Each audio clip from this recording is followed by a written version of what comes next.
आज मैं रोज की तरह विकिपीडिया सर्फ कर रहा था, तब अचानक मेरी नजर विकिपीडिया के लोगो पर पड़ी, जहां स्मॉल रेड स्ट्रिप में कुछ लिखा था। उस पर क्लिक करने के बाद पता चला कि विकिपीडिया में कम से कम 6 मिलियन से भी ज्यादा आर्टिकल पब्लिश हो चुके हैं, जो कि बहुत ज्यादा अमाउंट में आर्टिकल्स हैं। शायद इसी की वजह से ये वेबसाइट दुनिया की टॉप 10 मोस्ट पॉपुलर वेबसाइट्स में से एक है। फिर इसी चीज को लेकर मुझे एक क्वेश्चन दिमाग में आया कि आखिर विकिपीडिया पैसे कैसे कमाता है, क्योंकि अगर आप गौर फरमाएंगे तो उनके किसी भी आर्टिकल पे या वेबसाइट पर कोई भी एड्स या स्पॉन्सरशिप पोस्ट नहीं होती। तो इनका डोमेन रिन्यूअल, ऑफिस और एम्प्लॉय का खर्चा आता कहाँ से है? लाखों का खर्चा तो सिर्फ इनकी होस्टिंग पे ही होता होगा। काफी टाइम और रिसर्च करने के बाद मुझे कुछ तरीके पता चले जिससे विकिपीडिया पैसे जनरेट करता है, जो हम वन बाय वन रिवील करेंगे। और इसी के साथ साथ हम इनके एनुअल इनकम और एक्सपेंसेस रिपोर्ट भी इन डिटेल देखेंगे। और मैं आप सबसे गुजारिश करता हूं कि ये वीडियो प्लीज एंड तक जरूर देखिएगा, क्योंकि आपको बहुत सारी नई चीजें जानने को मिलेंगी, जैसे कि किस तरीके से हम बिना एडवर्टाइजमेंट और स्पॉन्सरशिप की बदौलत एक कंपनी चला सकते हैं और कमाई कर सकते हैं। So let get started. Number 1, donation. 2018 और 2019 की फाइनेंशियल रिपोर्ट के अनुसार विकिपीडिया को लगभग 120 मिलियन डॉलर से भी ज्यादा रकम का डोनेशन मिला था, जो कि विकिपीडिया की मेन सोर्स ऑफ अर्निंग है। आप यकीन नहीं मानोगे, पर गूगल विकिपीडिया का फ्रीक्वेंट डोनर है। 2019 के दौरान गूगल ने 3 मिलियन तक का डोनेशन किया था। और भी कई सारे ब्रांड और कंपनीज हैं जो विकिपीडिया को सालाना डोनेशन करती हैं, जैसे Facebook, Microsoft, Amazon, Craigslist foundation etcetera. Number 2, Wikipedia store.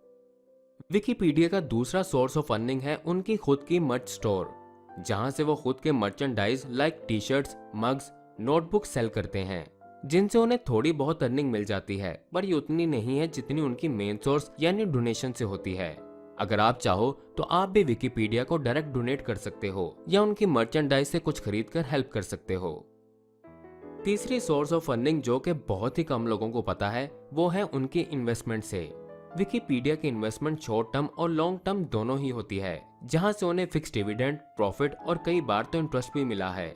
Investment जैसे कि fix deposit, mutual fund, stock market और कॉर्पोरेट बॉन्ड्स। उनकी फाइनेंशियल रिपोर्ट पे अगर आप गौर करेंगे तो विकिपीडिया को इस इन्वेस्टमेंट की वजह से कम 46,40,534 का प्रॉफिट हुआ था। अगला और आखिरी तरीका जो कि मेरी रिसर्च से पता चला है विकिपीडिया की अर्निंग का, वो है foreign currency gain. Foreign currency gain ये तो सभी को पता होगा, क्योंकि पूरी फॉरेक्स ट्रेडिंग इंडस्ट्री इसी पर निर्भर है। जिनको नहीं मालूम तो आइए एक छोटा सा उदाहरण देता हूँ। समझो अगर आपने फॉरेन करेंसी में कुछ पैसे कमाए, चाहे वो इंटरनेशनल फ्रीलांसिंग साइट से हो जैसे कि फाइवर, अपवर्क या कोई नॉर्मल सर्विस जहां पेमेंट आपको फॉरेन करेंसी में मिल रहा है, और इंडिया या किसी भी कंट्री में फॉरेन करेंसी का एक्सचेंज रेट रोज बदलते रहते हैं।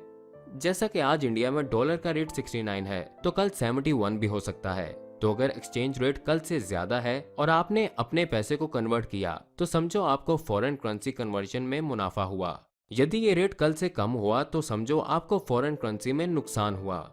पर बहुत से लोग अगर करेंसी रेट कम रहता है तो थोड़ा रुक के कन्वर्ट करते हैं, जो कि बहुत ही स्मार्ट टेक्निक है एक्स्ट्रा इनकम कमाने के लिए। और यही सेम टेक्निक से विकिपीडिया अपना फोर्थ सोर्स ऑफ अर्निंग करता है। फॉरेन करेंसी गेन से विकिपीडिया ने लगभग 30,311 डॉलर कमाया था 2019 के फाइनेंशियल रिपोर्ट के अनुसार।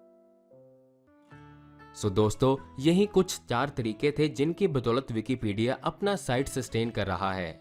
अगर आपको और कोई तरीका पता हो जिससे विकिपीडिया कमाता है तो प्लीज कमेंट में जरूर बताइएगा। और हाँ, अगर आपको विकिपीडिया का फाइनेंशियल रिपोर्ट पढ़ना हो तो डिस्क्रिप्शन में मिल जाएगा, आप जाके चेक कर सकते हैं। So goodbye and have a great day ahead.